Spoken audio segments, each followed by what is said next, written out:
కలిగిన చిన్న రొట్టెను 100 మంది చిన్న చిన్న ముక్కలు చేసుకొని తినేది ఒక దశ. రెండవ దశ ఏంటి? కడుపారా తినే దశ. ఈ 2 భోజనాలు ప్రతి ఆదివారం ఆదిమ సంఘం చేశారు. అదే ఇవాళ ఓఫిర్ మినిస్ట్రీస్ చేస్తోంది. దేవుని స్తోత్రం కలుగునుగా. నేను ఎన్నోసార్లు చెప్పాను, ఏదైనా మనం తుమ్మినా దగ్గినా ఏది చేసినా వాక్యాధారంతోనే తుమ్ముతాం, వాక్యాధారంతోనే దగ్గుతాం. నేను ఎవరినైనా పోయి లాగి చెంప మీద కొట్టాను అనుకోండి, దైవజనుడు ఇట్లా కొట్టొచ్చినా అనొద్దు అన్న, దీనికి రెఫరెన్స్ ఎక్కడుందని అడగాలి. చూపిస్తాను నేను. అలా చూపించకపోతే నేను కొట్టను, తిట్టను, ఏం చేయను. నేను వాక్యము చేత చెక్కబడిన ఒక మనిషిని. దేవుడు చెక్కిన శిల్పాన్ని, క్రైస్తవ సంస్థలు చెక్కిన శిల్పాన్ని కాదు, థియోలాజికల్ కాలేజెస్ చెక్కిన శిల్పాన్ని కాదు, దేవుడు చెక్కిన శిల్పాన్ని.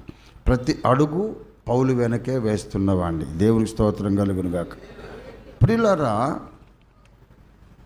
ఈ ప్రభురాత్రి భోజనము అనే దాంట్లో 2 భాగాలు ఉన్నాయి అనే క్లారిటీ వచ్చింది కదా.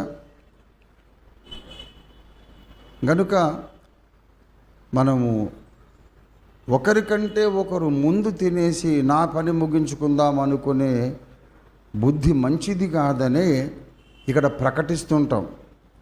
ఏంటంటే, రొట్టె ముందుగా తీసుకున్న వాళ్ళు తినేసేయకండి, అందరికీ పంచిపెట్టిన దాకా ఆగండి. అందరికీ పంచిపెట్టడం అయినాక రొట్టె ముక్క ఎత్తి పట్టుకొని ప్రభువును స్తుతించిన తర్వాత ప్రకటించినప్పుడు అందరం ఒకేసారి ఆ ప్రభు రొట్టెను తిందాం, ప్రభు శరీరాన్ని తిందాం. అది విరిచిన రొట్టె గురించి మాత్రమే కాదు, తర్వాత పెట్టబడుతున్న భోజన విషయంలో కూడా ప్రతి ఒక్కరూ హోస్ట్ అయిపోవాలి.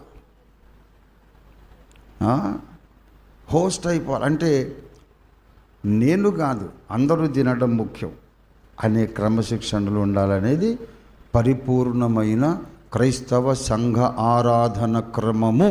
దేవునికి స్తోత్రం కలుగునుగాక. అర్థమైంది కదా? అర్థం కాని వాళ్ళు చేయొద్దండి.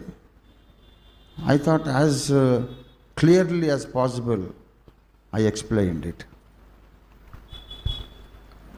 ప్రియులారా, మంచిది. ఇప్పుడు అసలు పాయింట్కి వస్తున్నా.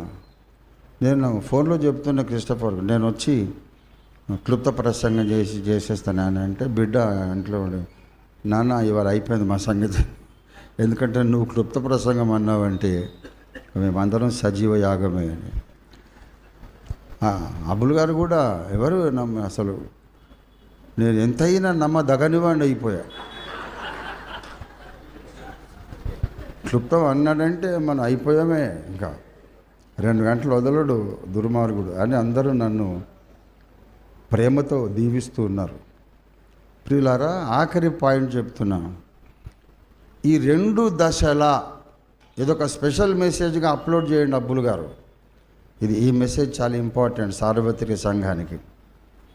ఈ 2 దశల ప్రభురాత్రి భోజనం, పరిపూర్ణమైనటువంటి ఈ భోజనాన్ని గురించి అపోస్తలుల కార్యాలు 2వ అధ్యాయం చివరి వచనంలో చెప్పాడు. వారు నిష్కపటమైన హృదయముతోనూ, అయ్యా చదవండి, సరిగ్గా చదవండి, మరి అంతలా మాట వదిలేస్తే ఎలాగా? ఒక పొల్లు కూడా వదలొద్దు, అక్షరం కూడా వదలొద్దు అంటే అంత పొడుగు మాట వదిలేశారు. నిష్కపటమైన హృదయముతోనూ భోజనం చేశారు, ఆనందముతో. అంటే ప్రభురాత్రి భోజనాన్ని వాళ్ళు ఎలా పాల్గొన్నారు చెప్పండి? ఆనందముతో. ఇక్కడ ఇంకొక మెలిక, ఇంకొక స్టంబ్లింగ్ బ్లాక్ ఎదురవుతుంది. ప్రభురాత్రి భోజనం మనం ఏడుస్తూ తీసుకోవాలన్నా ఆనందంగా తీసుకోవాలా? ఏమండి? చాలా రోజుల కిందట హెబ్రోన్కి ఏకే రాయిడ్ గారని ఆ, ఒక మిషనరీ ప్రీచర్ వచ్చాడు. నేను ఏదన్నా ఒక మాట మంచి మాట చెప్తే ఆ భిక్ష ఎవరి ద్వారా వచ్చిందో ఆ పెద్దల పేరు చెప్పుకుంటాను. నేను ఏకే రాయిడ్ గారు ఈ మాట అనేవాడు. దేవునికి స్తోత్రం. ప్రభురాత్రి భోజనమును ఏడుస్తూ తీసుకోవడం ఏమిటి అనే ప్రశ్న ఆయన రేకెత్తించాడు. హెబ్రోన్కి వచ్చాడు. ఆ తర్వాత చాలా చిన్న చిన్న కాంగ్రిగేషన్స్లో మాట్లాడాడు.